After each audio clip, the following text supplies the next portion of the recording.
Friends, welcome to my YouTube channel learning classes. आज हम अपनी इस वीडियो में पॉलिटिकल साइंस क्लास 12 का चैप्टर 1 शीत युद्ध का दौर पार्ट 1, पार्ट 2, पार्ट 3 तीनों पार्ट मैं अपलोड कर चुकी हूँ।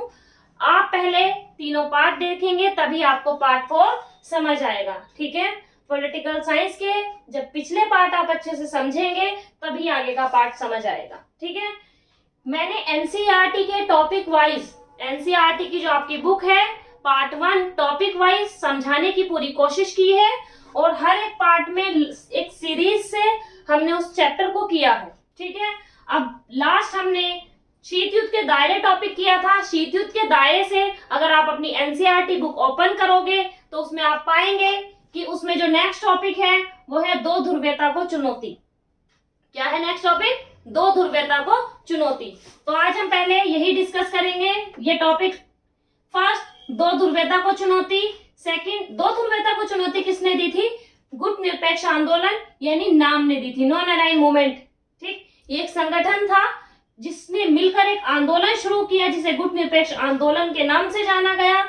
इसीलिए मैंने पहले गुट निरपेक्षता, दो ध्रुवीयता को चुनौती किसने दी थी? गुट निरपेक्षता ने। तो पहले दो ध्रुवीयता को चुनौती किसने दी, पहले वो अच्छे से समझेंगे, गुट निरपेक्षता के बारे में अच्छे से समझेंगे। उसके बाद हम पढ़ेंगे नव अंतरराष्ट्रीय आर्थिक व्यवस्था, फिर भारत और शीत युद्ध, फिर शस्त्र नियंत्रण संधियां, एलटीबीटी, एनपीटी, कौन कौन सी संधियां हुई थी उसके बारे में हम डिस्कस करेंगे और किस संधि में किस चीज का जिक्र किया गया है ये हम समझने की कोशिश करेंगे। ठीक है, तो हम सबसे पहले शुरू करते हैं। फर्स्ट पॉइंट, गुट निरपेक्षता। क्या है गुट निरपेक्षता? पहले समझना है ध्यान से। ठीक है, बेशक आप फिर वीडियो रोक के लिख भी सकते हो, बहुत इंपॉर्टेंट चीज है ये, लेकिन पहले समझ लो है क्या गुट निरपेक्षता। ठीक है, गुट निरपेक्षता पहले हम समझते हैं क्या है। ठीक है, मैंने दो वर्ड इसलिए अंडरलाइन करे, समझोगे ध्यान से। गुट निरपेक्षता को NAM भी बोलते हैं, non aligned movement, full form दे सकते हैं। मैं गुट निरपेक्षता भी बोल सकती थी लेकिन मैंने नाम इसलिए बोला, कई बार एग्जाम में पूछ लिया जाता है नाम क्या है, जो नैम संगठन है वो क्या है, नैम ऑर्गेनाइजेशन क्या है, तो पूछा जा सकता है, फुल फॉर्म पूछी जा सकती है, तो आपको पता होना चाहिए नॉन अलाइन मूवमेंट। ठीक, तो अब हम बात करते हैं गुट निरपेक्षता की। क्या था गुट निरपेक्षता? हमारे देश में हमारे वर्ल्ड में शीत युद्ध चल रहा था। शीत युद्ध के दौरान बड़ी दिक्कतें थी कि किस महाशक्ति के साथ जुड़ा जाए, अमेरिका के साथ जुड़ा जाए या सोवियत संघ के साथ जुड़ा जाए। जो अभी नव स्वतंत्र राष्ट्र थे उनके सामने बड़ी समस्या थी कि वो किसके साथ जुड़े। अगर किसी के साथ भी जुड़ेंगे तो उसे उसके प्रभाव में रहना पड़ेगा। अमेरिका के साथ जुड़ेंगे तो अमेरिका के प्रभाव में रहना पड़ेगा, सोवियत संघ के साथ जुड़ेंगे तो सोवियत संघ के प्रभाव में रहना पड़ेगा। इसलिए ही एशिया, अफ्रीका और लैटिन अमेरिका के, एशिया अफ्रीका के जितने भी देश थे उन सभी ने एक नया विकल्प चुना कि हम एक नया संगठन बनाते हैं। उन्होंने गुट निरपेक्षता नाम से एक अलग संगठन यानी एक अलग संगठन बना लिया, एक अलग ग्रुप बना लिया। जो भी नवस्वतंत्र राष्ट्र थे, कहाँ के नवस्वतंत्र राष्ट्र? एशिया और अफ्रीका के नवस्वतंत्र राष्ट्र, वो जिनके समक्ष अभी उन्हें स्वतंत्रता और संप्रभुता अभी नई नई प्राप्त हुई थी और वो उसे बनाए रखना चाहते थे। अभी अभी आजाद हुए थे, अभी नए नए स्वतंत्र हुए थे, तो वो अभी नए नए स्वतंत्र हुए थे, वो दोबारा किसी का गुलाम नहीं होना चाहते थे। ना तो वो अमेरिका के साथ मिलना चाहते थे, ना ही सोवियत संघ के। तो उन्होंने नया तीसरा रास्ता अपनाया। इसी रास्ते को उन्होंने गुट निरपेक्ष आंदोलन का नाम दिया। क्लियर? एक बार और समझ। गुट निरपेक्ष आंदोलन एशिया और अफ्रीका के जो नवस्वतंत्र देश थे, राष्ट्र थे, उन राष्ट्रों के समक्ष अपनी स्वतंत्रता और संप्रभुता को बनाए रखने का तीसरा विकल्प था कि वो गुट निरपेक्ष आंदोलन में शामिल हो जाए। ठीक, क्या बोला कि जो भी अभी नवस्वतंत्र राष्ट्र थे उन्होंने यही विकल्प चुना कि हम ना तो अमेरिका के साथ मिल रहे हैं, ना हम सोवियत संघ के, हम नया विकल्प अपना रहे हैं, गुट निरपेक्षता। अब गुट निरपेक्षता की बात कहाँ से शुरू हुई थी? गुट निरपेक्षता की जो बात शुरू हुई थी, स्टार्टअप हुआ था 1955 में हुआ था। जो इसकी बात शुरू हुई थी, सम्मेलन वगैरह नहीं हुआ था, पहले आपसी चर्चाएं होती हैं, परिचर्चाएं होती हैं, डिस्कशन होती है किसी भी चीज को लेकर कि भाई हाँ ऐसा कोई संगठन होना चाहिए। तो पूछा जा सकता है कि गुट निरपेक्षता की सबसे पहली अगर बातचीत की जाए या स्टार्टअप किया जाए या नींव की जाए कि किस तरीके से उसके बारे में लोगों के जहन में विचार आया। ठीक है, उनके जहन में कहाँ से विचार आया, कैसे विचार आया? तो सबसे पहले 1955 में एफ्रो एशियाई सम्मेलन में। एफ्रो एशियाई सम्मेलन क्या था वो भी मैं बता देती हूँ एक लाइन में।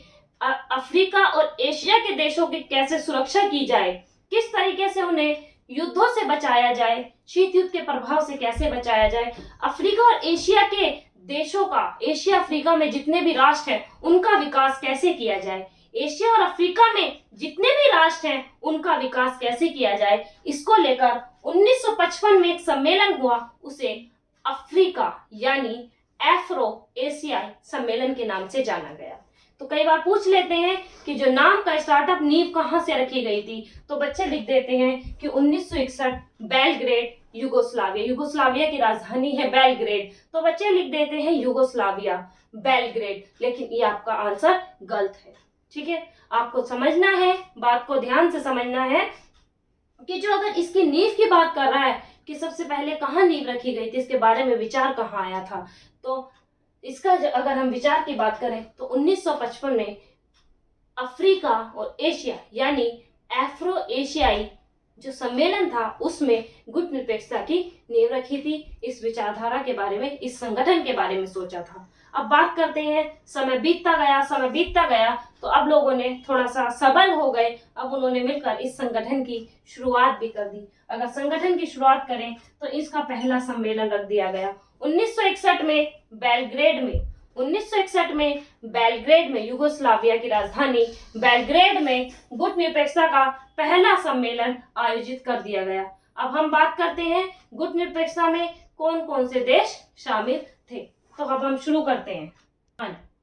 फर्स्ट, भारत के नेता कौन थे? जवाहरलाल नेहरू, यानी नॉन अलाइन मूवमेंट, गुटनिरपेक्ष जो सम्मेलन था या आंदोलन था या जो भी संगठन था उसकी स्थापना करने वाले, स्टार्टिंग करने वाले देश, तो जो संस्थापक देश 5 देश थे और नेताओं के नाम ये भी आपको याद रखने हैं। भारत से जवाहरलाल नेहरू, मिस्र गमाल अब्दुल नासिर, ऐसे याद रखना है, मिस्र गमाल अब्दुल नासिर, भारत से जवाहरलाल नेहरू तो याद ही रहेंगे। इंडोनेशिया सुकर्णो, यहाँ पे खत्म हो रहा है, ये भी थोड़ा सा सुकर्णो, इंडोनेशिया सुकर्णो, 2-3 बार रिपीट करोगे तो आ जाएगा, रिपीट करना। यूगोस्लाविया जोसेफ ब्रास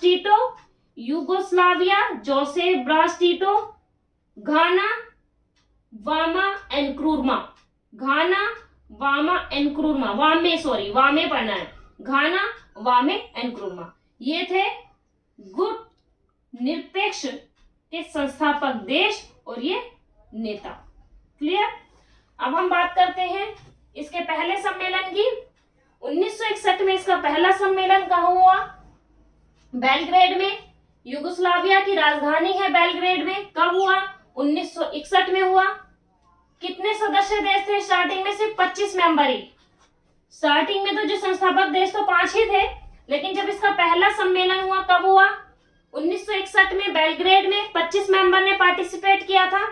उससे पहले इसकी नींव कहाँ रखी गई थी अगर हम बात करें तो मैंने बताया भी था आपको कि इस सम्मेलन की यानी गुटनिरपेक्ष सम्मेलन की जो नींव थी वो बांडुंग सम्मेलन में रखी गई थी, जिसे एफ्रो एशियाई सम्मेलन के नाम से भी जाना जाता है। जो बांडुंग एक जगह है वहां पर संपन्न किया गया था। कब किया गया था? 1955 में किया गया था। ठीक है, पूछा जा सकता है। नेक्स्ट, इसका 14वां सम्मेलन कब हुआ था? मेन मैं बता रही हूँ कौन सा सम्मेलन कब हुआ था और कहाँ हुआ था और कितने मेंबर्स ने पार्टिसिपेट किया और कितनी ऑब्जर्वर कंट्रीज ने पार्टिसिपेट किया। आपको ये अच्छे से समझना है क्योंकि ऑब्जेक्टिव टाइप एग्जाम होने वाला है 12th क्लास का। ठीक है, तो सभी चीजों को अच्छे से रिकैप करना है। 14th जो सम्मेलन हुआ था 2006 में, क्यूबा की जगह है। ठीक है, क्यूबा हवाना में एक जगह है, वहां हुआ था। क्यूबा के हवाना में, क्यूबा पढ़ा था फर्स्ट चैप्टर में। अमेरिका के तट से, इसी में ही अमेरिका के तट से लगा क्यूबा देश है, उसी में एक जगह है हवाना।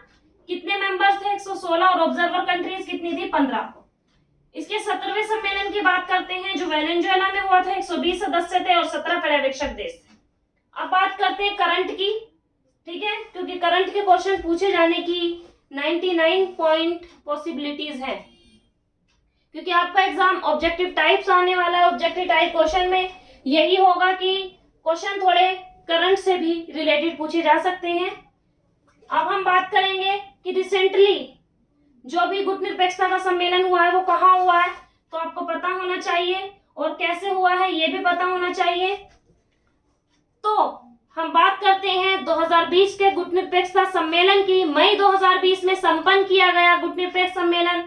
ये जो सम्मेलन था वीडियो कॉन्फ्रेंसिंग के द्वारा किया गया था। मोदी जी ने वीडियो कॉन्फ्रेंसिंग से एक सम्मेलन को आयोजित किया था, और जो इसकी हेड कहाँ किया गया था, कहाँ आयोजित किया गया था, ये इसका जो हेड था वो अजरबैजान था। ठीक है, कौन था? अजरबैजान। हर एक सम्मेलन की अपनी कोई थीम होती है, जैसे बेटी बचाओ, ठीक है, सबकी अपनी अपनी थीम होती है। स्वच्छ भारत मिशन, इस तरीके से सबकी अपनी एक अलग थीम होती है। इसी तरीके से इस बार जो गुट निरपेक्षता सम्मेलन था उसकी भी एक थीम थी, कोविड-19। ठीक है, तो आपको पता होनी चाहिए कि इसकी थीम क्या थी। 2020 का गुट निरपेक्ष सम्मेलन कब हुआ, कहाँ हुआ, महीने कौन से मंथ में हुआ, कौन से महीने में हुआ? मई 2020 में हुआ था। कहाँ हुआ था? सबसे इंपॉर्टेंट बात है कि इस बार वो वीडियो कॉन्फ्रेंसिंग के द्वारा हुआ। ठीक है, सब क्लियर हो गया। उसके बाद हम बात करते हैं, हमने क्या पढ़ लिया कि गुट निरपेक्षता है क्या, गुट निरपेक्षता क्यों बनाया गया था, इसकी क्या, कौन कौन से देशों ने इसमें पार्टिसिपेट किया, कौन से नेता थे, पहला सम्मेलन, 14वां सम्मेलन, 17वां और लास्ट गुट निरपेक्षता का सम्मेलन कहाँ हुआ था। जब गुट निरपेक्ष सम्मेलन हुआ तो उसकी क्या, जब गुट निरपेक्षता सम्मेलन बन गया तो उसकी कुछ परिणति भी था। क्या परिणति थी वो हम डिस्कस करेंगे।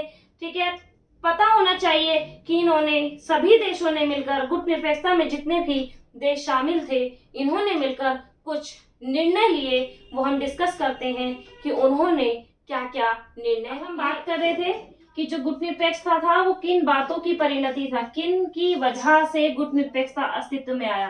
तो पहला रीजन था, जब गुट निरपेक्षता आया तो इन्होंने किस बात पर बल दिया गया, गुट निरपेक्षता किस चीज को लेकर परिवर्तन किया, क्या परिणति मतलब होता है रिजल्ट। तो पांचों देशों के बीच सहयोग करेंगे। 5 देश कौन से? जो अभी नवस्वतंत्र हुए थे। दूसरा, कोल्ड वार के प्रसार को रोकेंगे और शीत युद्ध के दायरों पर भी अंकुश लगाएंगे। यानी जो शीत युद्ध के प्रसार था वो बढ़ता जा रहा था, तो उसके प्रसार को रोकने के लिए काफी ज्यादा महत्वपूर्ण भूमिका निभाई गुट निरपेक्ष आंदोलन या गुट निरपेक्ष सम्मेलन ने, और शीत युद्ध के दायरों को भी काफी हद तक कम किया। गुट निरपेक्षता क्लियर हो गया। 2 ध्रुवीयता को चुनौती देने के लिए कौन आया था? गुट निरपेक्षता। 2 ध्रुवीयता को चुनौती किसने दी? गुट निरपेक्षता ने। कैसे चुनौती दी वो हम सब इसमें डिस्कस कर लिए हैं। अब हम बात करते हैं नव स्वतंत्र या नव अंतरराष्ट्रीय आर्थिक व्यवस्था। नव मतलब नई, अंतरराष्ट्रीय आर्थिक व्यवस्था, यानी अभी जो नव स्वतंत्र, जो अभी नए नए आजाद हुए थे देश या राष्ट्र, जो अभी नए नए आजाद हुए थे, उनकी अर्थव्यवस्था को कैसे सुधारा जाए, उनका विकास कैसे सुधारा जाए, ये सारी चीजें हम नव अंतरराष्ट्रीय आर्थिक व्यवस्था में पढ़ेंगे। अब हम बात करते हैं नव अंतरराष्ट्रीय आर्थिक व्यवस्था। ठीक है, इसके बाद फुल फॉर्म भी देख लो, इसे बोलते हैं NIEO।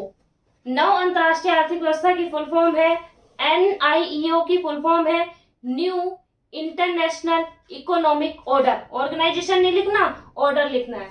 अब हम बात करते हैं नव अंतरराष्ट्रीय आर्थिक व्यवस्था में कि गुट निरपेक्ष देश शीत युद्ध के दौरान केवल मध्यस्थता करने वाले देश भर नहीं थे, बल्कि इसमें अधिकांश देश अल्प विकसित थे। क्या बोला कि गुट निरपेक्ष सम्मेलन सिर्फ शीत युद्ध के समय में मध्यस्थता नहीं कर रहे थे, बल्कि जो गुट निरपेक्षता में शामिल देश थे वो भी अल्प विकसित थे। क्वेश्चन आ सकता है कि अल्प विकसित देशों की श्रेणी में, यानी अल्प विकसित देशों की श्रेणी में किसे रखा गया।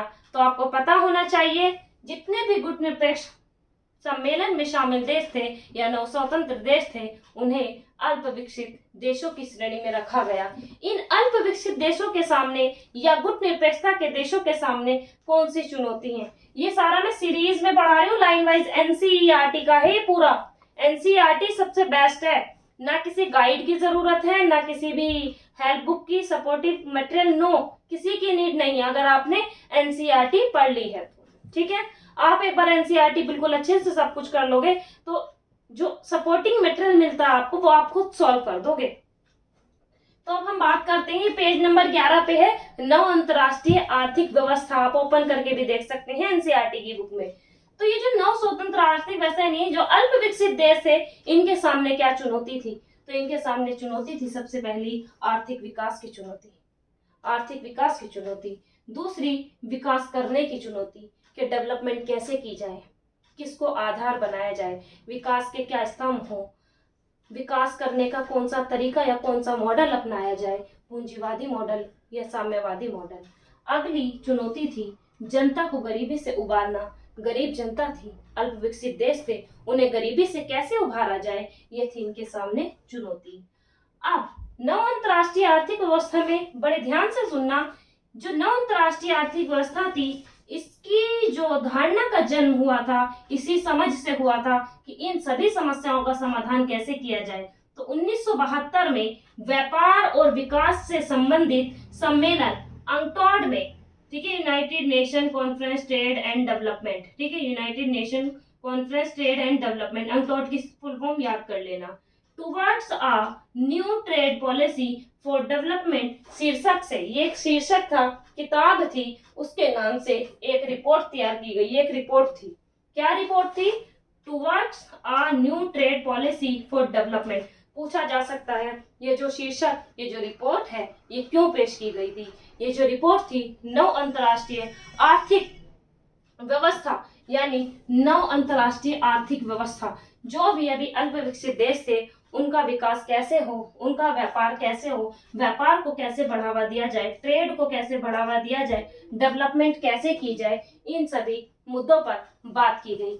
अब हम बात करते हैं कि ये जो रिपोर्ट थी, ये जो पॉलिसी थी अंक्टॉड में, new trade policy towards a new trade policy for development report, इसमें किन किन बातों पर बल दिया गया, ठीक है? तो वर्बली सुन लो, मैं लिख नहीं रही हूँ, ऐसे ही समझो, ठीक है? किन किन बातों पर बल दिया? सबसे पहली बात, नव अंतरराष्ट्रीय अर्थव्यवस्था ने ये जो रिपोर्ट पेश की गई, क्या नव अंतरराष्ट्रीय आर्थिक व्यवस्था ने जो ये रिपोर्ट पेश की अंक्टॉड में, उसमें किन बातों पर बल दिया गया? पहला, जो अभी अल्प विकसित देश हैं इनको जो कच्चा माल है वो सस्ती कीमत पर उपलब्ध कराया जाए। दूसरा, ये जो देश हैं इन देशों को जो भी इनका संसाधन है, जो ये सामान है, जो अपना जो भी ये सामान बना रहे हैं, इनके वस्तुओं की पहुंच पश्चिमी देशों तक हो। तीसरा, इनके जो सामान है उनकी पहुंच सभी अंतर्राष्ट्रीय बाजारों में दिखाई दे, इनकी जो कीमत है सरकार अच्छे से निश्चित करे ताकि ये विकास के पथ पर चल सके। ये सारी बातें इस रिपोर्ट में जो अंक्टॉड में पेश की गई थी, towards a new trade policy for development, इस रिपोर्ट में ये सारी बातें पेश की गई। हम क्या बात कर रहे थे? नव अंतरराष्ट्रीय आर्थिक व्यवस्था की। तो ये थी नव अंतरराष्ट्रीय व्यवस्था, किससे संबंधित थी? जो अभी नव स्वतंत्र देश थे, अफ्रीका और एशिया, लातिन अमेरिका के जो देश अभी स्वतंत्र हुए थे, उनका विकास कैसे किया जाए, उनको गरीबी से कैसे उबारा जाए, इन सभी बातों पर सहमति की गई। ये क्वेश्चन पूछा जा सकता है कि अंक्टाड में towards a new trade policy for development कब पेश की गई थी? तो आपको पता होना चाहिए 1972 में पेश की गई थी। अब हम बात करते हैं भारत और शीत युद्ध, शीत युद्ध और भारत। भारत ने किस तरीके से शीत युद्ध के समय में भूमिका निभाई? तो जो मेन थी वो दो तरह से भूमिका निभाई भारत ने। शीत युद्ध के समय में भारत ने सबसे पहले जो दो मेन भूमिका निभाई थी, एक अपने लिए और एक नव स्वतंत्र देशों के लिए। पहले बात करते हैं अपने लिए। भारत ने अपने लिए कैसे भूमिका निभाई? भारत ने बड़ा ही सजग और सचेत होकर, ठीक है, बड़े ही सजग और सचेत होकर अपने आप को दोनों महाशक्तियों से दूर रखा, अमेरिका से भी दूर रखा और सोवियत संघ से भी दूर रखा। दूसरा, भारत और शीत युद्ध के समय में भारत और उनके कैसे मतलब संबंध रहे और किस तरीके से उन्होंने भूमिका निभाई। दूसरा, नवस्वतंत्र जो अभी एशिया अफ्रीका के जो देश अभी नवस्वतंत्र हुए थे उन्हें भी बचा के रखा, उन्हें भी समझाया कि वो किसी के चंगुल में ना फंसे। उसके बाद तीसरा, भारत हमेशा ऐसी स्थिति में रहा अगर भारत हमेशा ऐसी स्थिति में रहता, पूछा जाएगा कि भारत और शीतयुद्ध के समय में भारत के क्या संबंध थे और शीतयुद्ध और भारत के क्या संबंध थे। तो एक सबसे मेन ये है कि अगर भारत का किसी भी महाशक्ति के साथ झगड़ा हो जाता था तो वो दूसरी महाशक्ति के साथ शामिल हो जाता था। अगर उसका अमेरिका के साथ कोई झगड़ा हो जाता था तो वो सोवियत संघ के साथ मिल जाता था। अगर सोवियत संघ के साथ कुछ बातचीत हो जाती थी तो वो अमेरिका के साथ मिल जाता था, जिससे कोई भी दोनों महाशक्ति अमेरिका को भारत को लेकर बेफिक्र नहीं हो सकती थी। लास्ट, गुटनिरपेक्ष सम्मेलन ने भारत को दोबारा गुलाम होने से बचाया। गुटनिरपेक्ष सम्मेलन ने भारत को कहीं वो दोबारा गुलाम ना हो जाए वो होने से बचाया।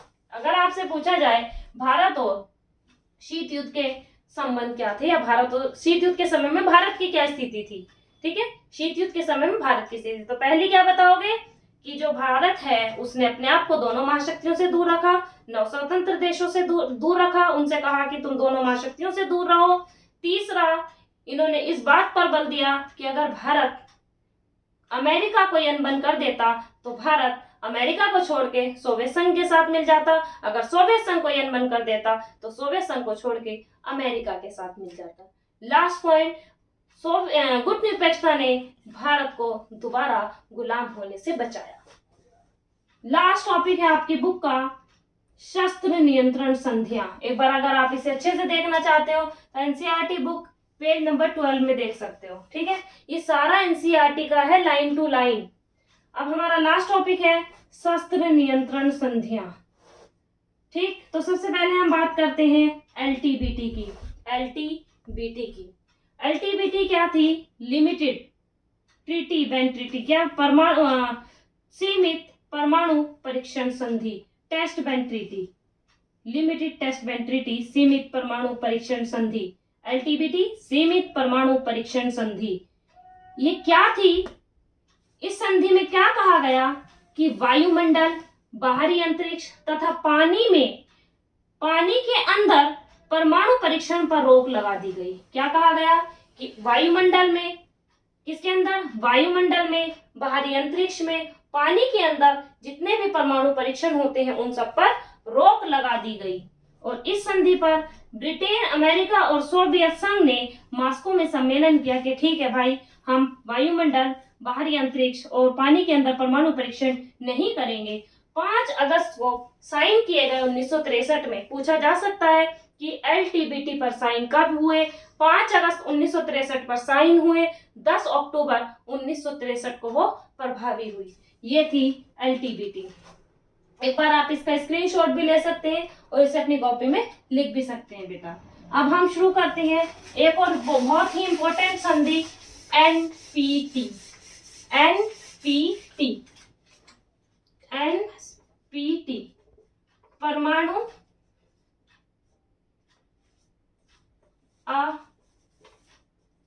अप्रसार संधि, ठीक है। चलो, परमाणु अप्रसार संधि में क्या था कि ये संधि सिर्फ जो परमाणु संपन्न देश हैं, जो परमाणु संपन्न देशों को ही एटॉमिक बॉम्ब यानी हथियार रखने की अनुमति देती है। हथियार रखने की अनुमति देती है। एक बार और समझो, क्या कह रहा है कि जो एनपीटी थी, जो परमाणु अप्रसार संधि थी, इसमें क्या कहा गया कि जितने भी विकसित देश हैं, जो परमाणु संपन्न देश हैं, अमेरिका, ब्रिटेन, फ्रांस, रूस, चाइना, ये पांचों के पांचों देश जो परमाणु संपन्न हैं वही सिर्फ हथियार रख सकते हैं। यही थी एनपीटी। आज हमने गुटनिरपेक्ष सम्मेलन, दो ध्रुवीयता को चुनौती दी, दोनों ध्रुव, दोनों सुपर पावर को चुनौती दी, तो किसने दी? गुटनिरपेक्षता ने। नव अंतरराष्ट्रीय आर्थिक व्यवस्था क्या थी? जो भी नव स्वतंत्र देश थे उनका विकास कैसे किया जाए, ये आर्थिक व्यवस्था का एक मॉडल था। अल्प विकसित देशों का व्यापार कैसे बढ़ाया जाए, ट्रेड और डेवलपमेंट कैसे की जाए, फिर हमने पढ़ा भारत और शीत युद्ध, फिर हमने शस्त्र नियंत्रण संधियां पढ़ी। आज हमारा पॉलिटिकल साइंस चैप्टर 1 पार्ट 4 भी कंप्लीट हो गया है। इस पार्ट 4 के साथ ही हमारा जो चैप्टर है शीत युद्ध का दौर, हमारा जो चैप्टर नंबर 1 है शीत युद्ध का दौर, वो भी खत्म हो गया है। अब आप इसे अच्छे से पढ़ें। अब हम मिलते हैं नेक्स्ट वीडियो में, तब तक आप अपना ध्यान रखें।